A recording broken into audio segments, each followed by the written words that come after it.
Bading, salot sa lipunan.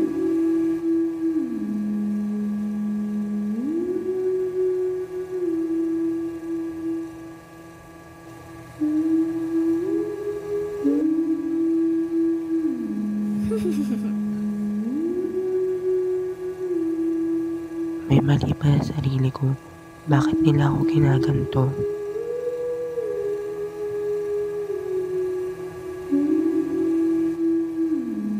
Ano bang ginawa kong mali? Porket ba para akong lalaki kung kumilos? Ang pagsasabi ng mga masasakit at hindi kaaya-ayang mga salita sa ating kapwa ay maaari nating tawaging verbal na pangbubuli o verbal bullying.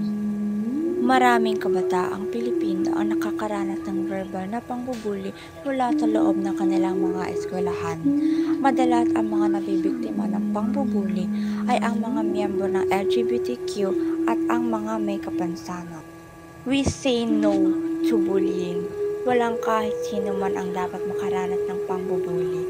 Take a stand and fight for your right.